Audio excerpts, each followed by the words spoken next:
Mr. Chairman, no clear definition of dysphoria exists for our military to develop this current policy that was implemented last year. In the psychiatric DSM-5 manual, the definition lacks clear empirical support and ranks among the lowest of scores in the Inter-Rater Reliability Standards, or CAPA standards. Yet, the armed services are being forced to provide medical recommendations on unproven criteria without regard to their rights of conscience, both medically and morally. With regard to fully qualified service members, should those definitions be accepted or coerced, then we should accept the definition that says a service member would be burdened by a profound state of depression, anxiety, and agitation and has a high risk of suicide. This does not sound like an otherwise, quote, fully qualified service member, end quote. This coerced policy also does not address the diminishment of readiness due to non-deployable dysphoric service members.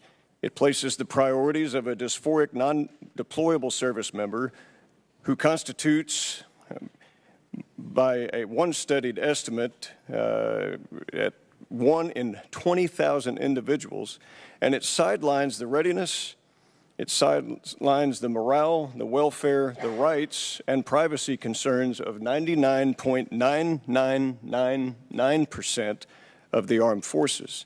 For example, in the current training manuals that have been implemented to both soldiers and commanders for guidelines, listen to the following vignette.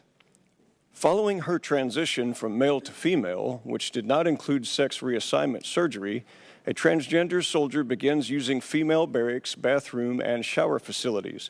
Because she did not undergo a surgical change, the soldier still has male genitalia. This is from the Army Training Manual.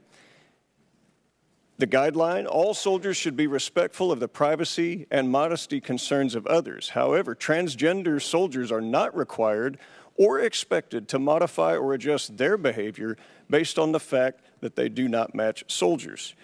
Here's another one that goes to commanders.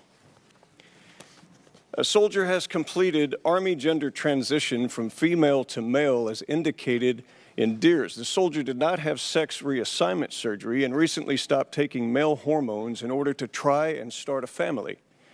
Today, the soldier approached his commanding officer to discuss his newly confirmed pregnancy. His pregnancy.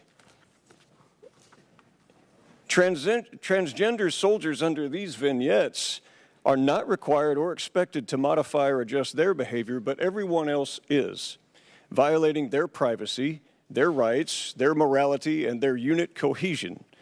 And we are lectured to believe that when these soldiers violate all that the other service members, 99.9999%, that we will have a more capable, cohesive, and ready force.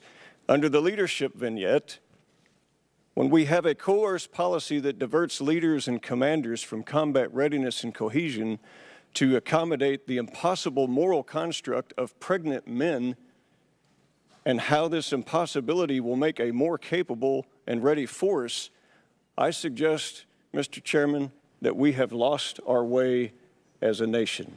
And with that, I yield back.